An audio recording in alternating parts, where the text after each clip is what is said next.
Hello everyone. In this in this video, we are going to start our next topic. So the next topic is reissue of forfeited shares. What we are going to study? Reissue of forfeited shares means जिन shares को हम पहले ही forfeit कर चुके हैं, जब्त कर चुके हैं, छीन चुके हैं, उन शेयर्स को हम दोबारा से बेचने जा रहे हैं। कि सपोज आपसे कोई प्रोडक्ट छीन लिया और वही प्रोडक्ट अब हम किसी दूसरे पर्सन को सेल करने जा रहे हैं, तो that is called reissue. That is called reissue. So we are going to study the reissue of forfeited shares, कि जो शेयर हम फॉरफिट कर चुके हैं उनको रीइशू करने की एंट्रीज हम यहाँ पढ़ेंगे। So what is the entry? Entry is bank account debit, share forfeiture account debit to share capital account. I hope it is visible. Bank account debit, share forfeiture account debit to share capital account. Why we are passing this entry? Because whenever you will reissue the share or issue the share, आप reissue करें या issue करें, you will receive the amount, आपको पैसा मिलेगा। And if you are receiving the money, then it will come into your bank account। तो पैसा कहाँ आएगा? आपके बैंक अकाउंट में। So definitely your bank balance will increase। Bank is an asset as per modern approach। So whenever asset increases, it becomes debit। So that's why bank account debit। Second thing, you are issuing the share and share is a part of capital. Shares are part of company's capital.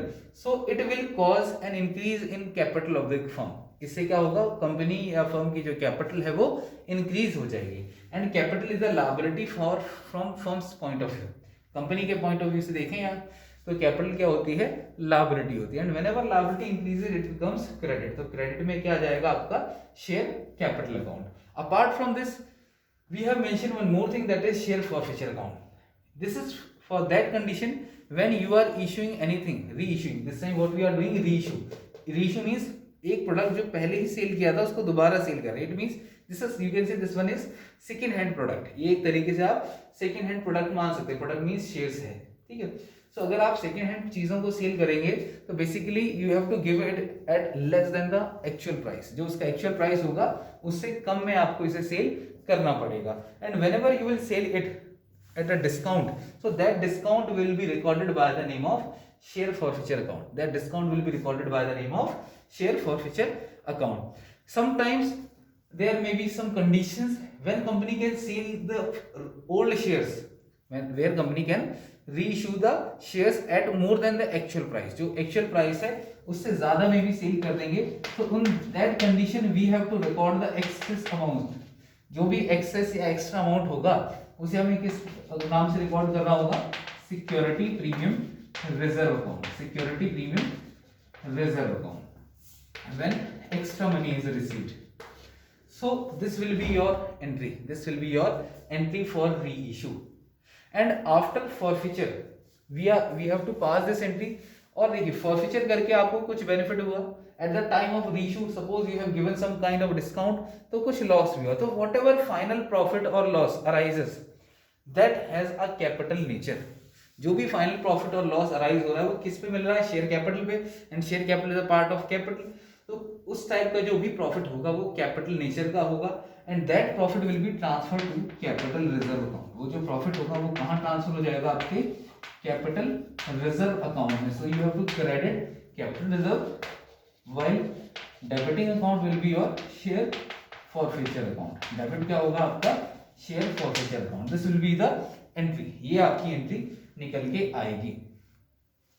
So these are the two entries. This one is for reissue, this one is for transfer of profit. This one is for transfer of profit on reissue. कि reissue करके जितना ही profit हुआ है वो profit हम इस account में transfer करेंगे। कौन से अकाउंट में? तो कैपिटल रिजर्व अकाउंट में।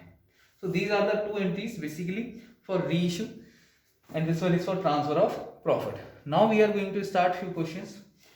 सो come on to question number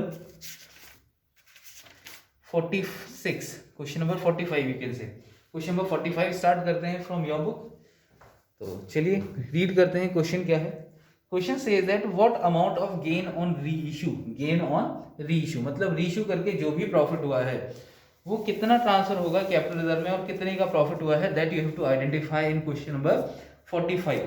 so first part of this question says that 3000 shares of ₹10, 3000 shares of ₹10 to Rakesh were forfeited. कितने शेयर फॉरफिटेड किए आपने? 2000। एक शेयर कितने का है? ₹10 का। फॉरफिटेड किए हैं by crediting 5000 to forfeited shares account, by crediting 5000 to forfeited shares account की शेयर फॉरफिटेड में 5000 अमाउंट ट्रांसफर कर दिया है। देन आउट ऑफ दीज जितने भी शेयर हमने फॉरफिटेड किए that is 3000, out of these 1800 shares वर री इशूड, उसमें से 1800 शेयर दोबारा से री इशू किए गए हैं। किसको? तो मोहन को, to Mohan for ₹9 per share as fully paid up, for ₹9 per share as fully paid up. Reissue की बात चल रही है कि how many shares are reissued, 1800, कितने में रीइश्यू किया? फॉर ₹9 पर शेयर, 9 रुपए में, as fully paid up, fully paid up, paid up देखिए कहां पे है, शेयर कैपिटल, फुल्ली मींस एक शेयर का फेस वैल्यू दैट इज ₹10। तो देखिए 10 रुपीज का शेयर था, 9 में आप रीइश्यू कर रहे, it means how much discount you allow, 1 rupee, तो 1 रुपए का आपका डिस्काउंट हो गया। So this is your entry for reissue. In this condition there is no role of security premium. बताइए कभी कभार ही आएगा कि जब हम एक्स्ट्रा अमाउंट में पे करेंगे, रीइश्यू करेंगे। So basically these 3 entries we have to record in this question number 45, in this question number 45, case 1. So 18 into 9, just write it here, 16,200, discount of ₹1, 1800, it means overall it becomes 18,000. total कितना आ जाएगा share capital में? 18,000. then we have to pass this entry also, but before this we have to pass the entry for forfeiture, जो कि हम पहले already कर चुके हैं। इससे पहले हमें किसकी एंट्री करनी है? फॉरफीचर की। तो ये फॉरफीचर की एंट्री कैसे होगी पढ़ते हैं। क्वेश्चन में लिखा था how many shares are forfeited, 3000। Entry I think you all know, entry for forfeiture is share capital account debit to share forfeiture account, to share forfeiture account, to share unpaid call account, to share unpaid call account. So we don't know that what is not paid, हमें इस call का नाम नहीं पता, so we will write here to share unpaid call account. What we will write? To share unpaid call account. So the shares which are forfeited are 3000. कितने shares forfeited किए हैं हमने? 3000. So हर एक एंट्री को 3000 से मल्टीप्लाई करना है।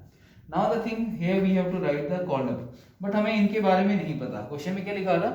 एक शेयर 10 का है, 5000 credited to forfeited shares, forfeited shares में कितना अमाउंट क्रेडिट कर दिया है हमने? 5000, ये पता है सर। तो देखिए एक शेयर 3000 का था, nothing is given, then we what we will assume, कुछ नहीं देगा तो हम क्या मानेंगे कि जितने का एक शेयर था, जितने का एक शेयर था means whatever be the face value of a share, that entire amount has been called up, वो पूरा का पूरा पैसा मांगा गया है। तो price of one share was 10, एक शेयर कितने का था? 10 का, तो 10 के 10 रुपीज मांगे हैं, तो 3000 into 10, it means we called for 30,000 rupees. हमने कितना पैसा मंगाया? 30,000, but what we actually received only 5,000, because forfeited में क्या आता है? जो हमें मिल चुका है। देखिए यहाँ लिख देता हूँ मैं अलग से, what we have to write in share capital, called up amount, forfeited में क्या लिखते हैं? पेड अप अमाउंट, और इसमें क्या लिखते हैं? Which is not paid. This thing I already told you, जिसको हमने पे नहीं किया है वो हमारा शेयर अनपेड कॉल में आएगा। सो 3000 वी कॉल्ड, कितना पैसा मंगाया गया? 30, व्हाट वी रिसीव्ड और what is been paid by the shareholder, क्या पे किया है शेयर होल्डर ने? तो 5000, it means what amount is not yet received, that is 25,000। कितना पैसा रिसीव नहीं हुआ हमें? 25,000, ठीक है। तो this is your entry for forfeiture, means share को फॉरफिटेड करके इतने का प्रॉफिट हुआ हमें, सॉरी इतना पैसा रिसीव हो गया है फॉरफिटेड शेयर्स पे, not profit. This is the amount of this is amount which is received on after forfeituring the shares, की शेयर को छीन के जब्त करके हमें कितना पैसा मिला है? 5000। बट इनमें से कुछ शेयर्स हमने रीइश्यू किए थे फर्स्ट एंट्री में, अगर आप देखें रीइश्यू करने में कितने का डिस्काउंट दिया था हमने? We allowed the discount of 1800। तो अगर सिंपल कंडीशन में देखें तो देखो 5000 का यहाँ अमाउंट रिसीव हुआ, 1800 डिस्काउंट में चला गया, so we can say 3200 is our profit. What we can say? That 3200 is our profit, but it is not true. Why it is not true? Because we have forfeited 3000 shares but reissued only 1800। Forfeit कितने किए हैं? 3000 shares, reissue कितने किए हैं? Only 1800। So there are few shares which is not yet reissued। तो हमें केवल वो प्रॉफिट निकालना है जो कि रीइश्यू करके हुआ है, जो कि रीइश्यू करके हमें मिला है. So how we will calculate it? For this you have to do a working note. इसके लिए आपको एक वर्किंग नोट करना पड़ेगा. चलिए करते हैं. Amount transfer, TF means transfer, amount transfer to capital reserve.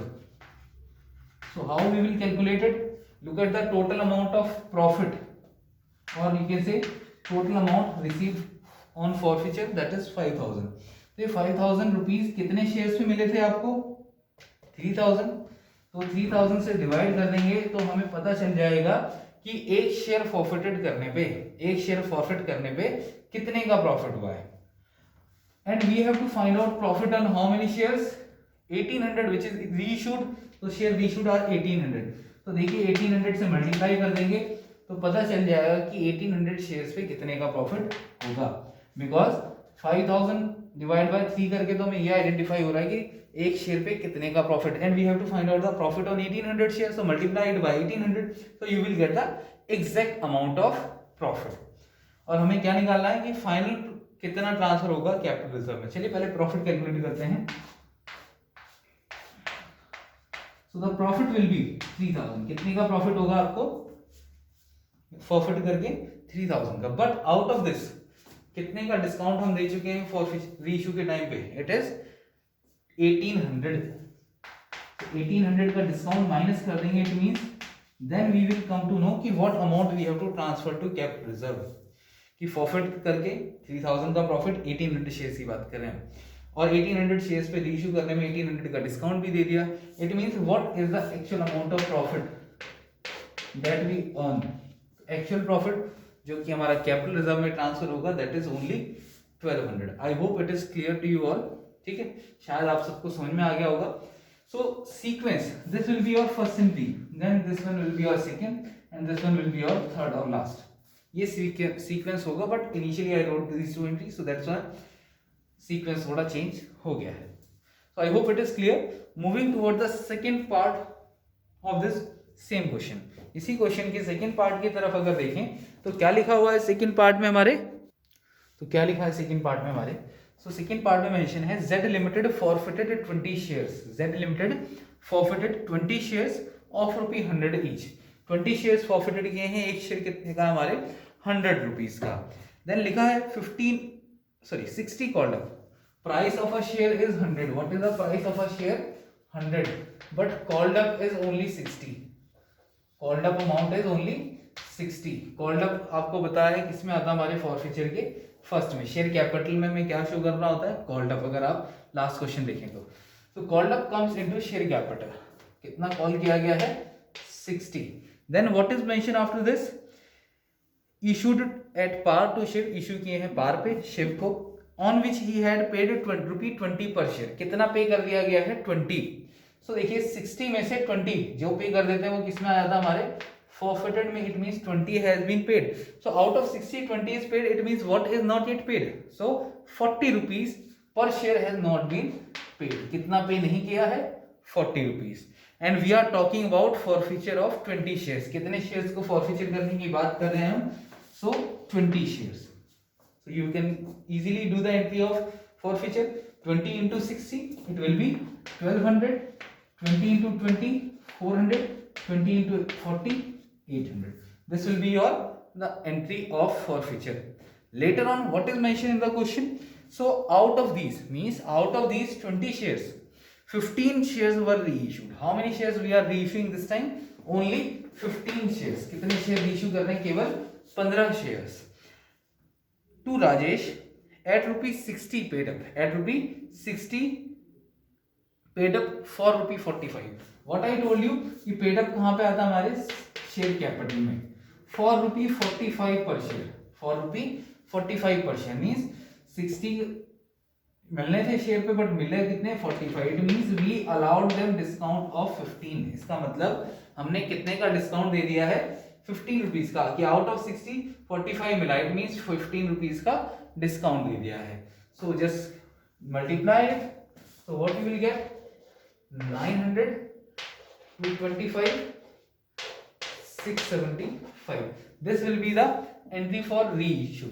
Then you have to pass the final entry for transfer of profit on reissue to capital reserve की रीशू के टाइम पे जो भी प्रॉफिट हुआ उसे कैपिटल रिजर्व में transfer करना है. So is there need to do the working note. हमें कैसे पता चलेगा कि ये लास्ट में वर्किंग नोट करने की रिक्वायरमेंट है या नहीं.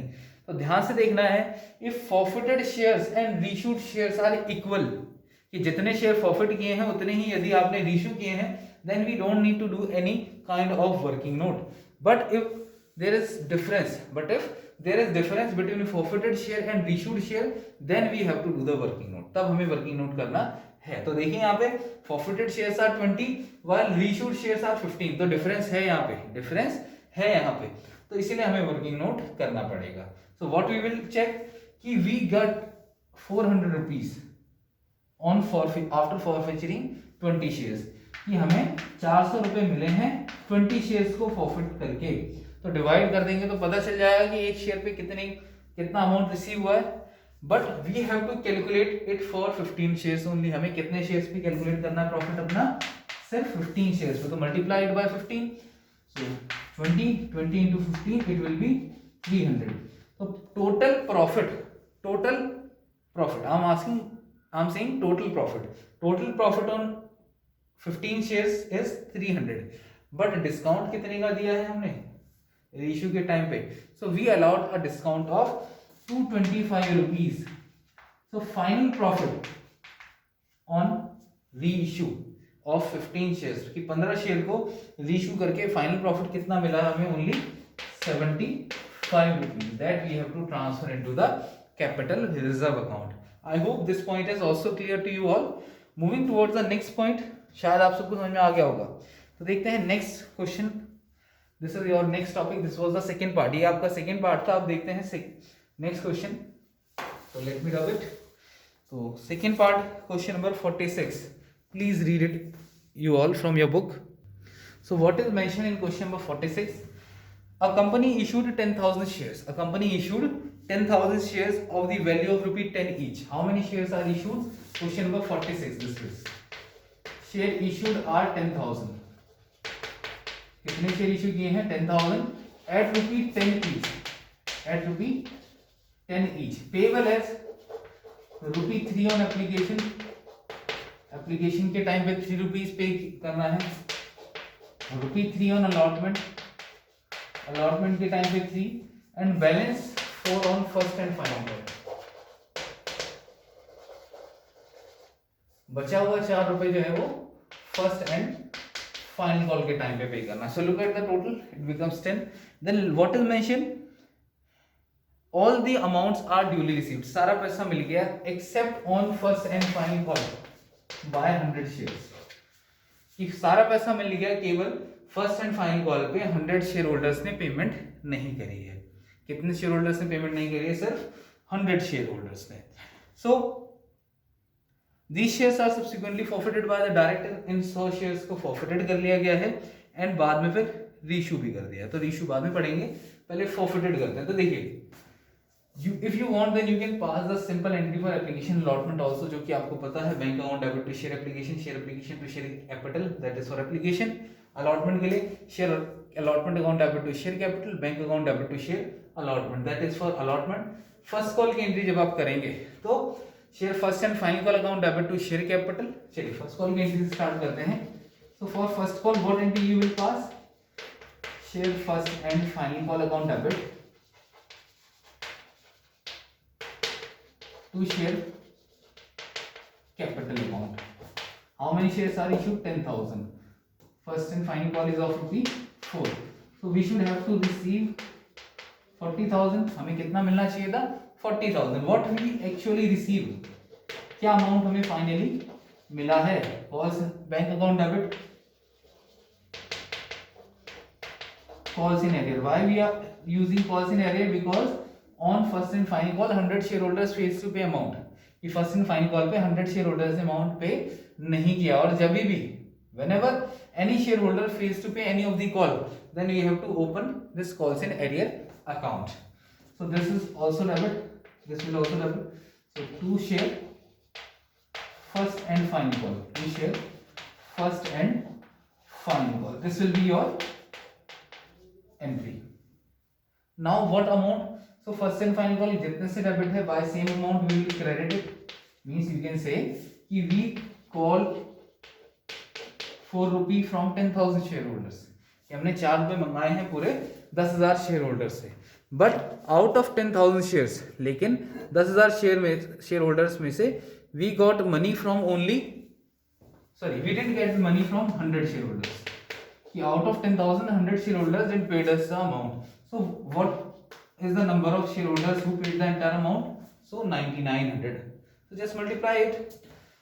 So 100 into 4, 400 receive नहीं हुआ out of 40,000 means 39,600 is the amount which we finally received. कितना amount हमें मिल गया finally? 39,600. So due to this failure of 400, ये केवल 400 रुपये ना मिलने के कारण इन 100 शेयर्स को फॉरफिटेड करना है. So for forfeiture what entry you have to pass?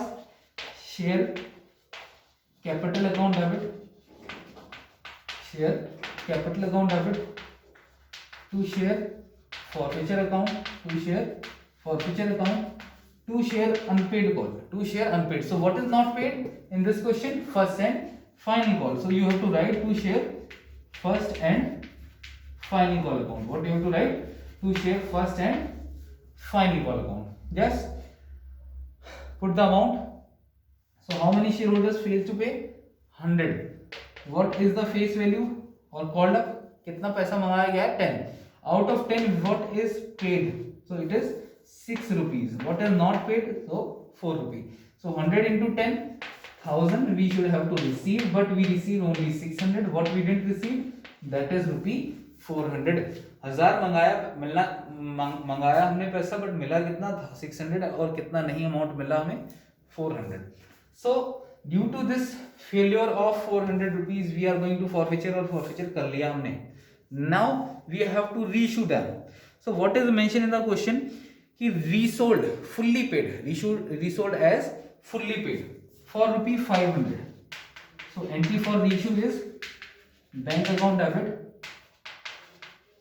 share forfeiture account debit, to share capital account, to share capital account. This will be the entry for reissue. ये किसकी एंट्री हो जाएगी? आपके reissue की. So how many shares, sorry, reissue कितने रुपए में किया, पर शेयर को कितने में reissue किया, that is not given, but after reissuing what we received, that is 500. वो बात अलग है, हम कैलकुलेट कर सकते हैं, but directly 500 rupee is mentioned. So एक शेयर fully paid up हो रहा है, it means 10. So 100 into 10 we should have to receive 1000 रुपी. कितना मिलना था हमें? 1000, but कितना मिला? 500. it means कितने का डिस्काउंट दे दिया हमने? That is also 500. So यहाँ पे देखिए जितने शेयर फॉरफिटेड किए हैं 100, same shares are reissued. Forfeited and reissued shares are same in this condition. So we don't need to do any kind of working note. हमें कोई working note नहीं करना है. Simply देखिए forfeit करके 600 रुपए का प्रॉफिट मिला, reissue करने पे 500 का डिस्काउंट दे दिया उसमें से. It means what is the final amount that we received as a profit, as a gain? So that gain is of rupee 100 only. वो सिर्फ 100 rupees का gain हुआ है. So for that gain what entry we have to pass? Share forfeiture account debit to capital reserve account, to capital reserve account. I hope it is clear. 600 का profit, 500 का loss, तो final profit is of rupee 100. Final profit कितने का हो गया आपको? 100 rupees का. शायद समझ में आ गया होगा.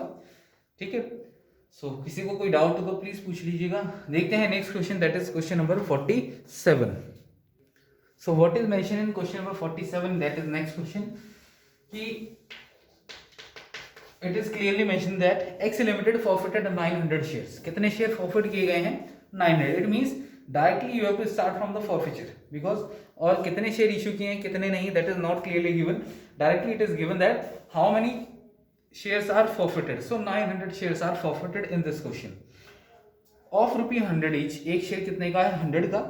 For the non payment of allotment 30 first call 20. देखिए क्या पे नहीं किया है, तो allotment is not paid of rupee 30. Allotment पे नहीं किया गया है 30 रुपीज का. एंड साथ ही साथ first and final call, first call sorry not final, first call of rupee 20 is also not paid. तो कितना पे नहीं किया? 50 रुपीज नॉट पेड. कितने रुपीज पे नहीं किए हैं? 50 rupees total we talk. Then later on it is mentioned that second and final call of rupee 25 per share has not been called. Second and final call of rupee 25 per share. Second and final call जो कि 25 rupees की है, that is not called, means ये 25 रुपए नहीं मंगाए गए. So what was the face value? It was 100. It was 100. So out of 100, 25 is not called. 25 is not called. So what is called up amount? कितना call किया गया है? 75. Out of which what is not paid? 50. कितना pay नहीं किया गया है? 50. So finally what we can say that what is paid? So paid amount is 25. पे कितना कर दिया है एक शेयर पे? 25. I hope शायद ये आप सबको समझ में आ गया होगा. So now you can easily pass the entry. So the entry for forfeiture is share capital account debit to share forfeiture account to share unpaid. What is not paid? Allotment and first call. So write down their names. To share allotment account, to share first call account. How many shares we are going to forfeiture this time? 900. It means we have to multiply each and every entry by 900. हमें सारी entries कितने से multiply करनी है? 900 से.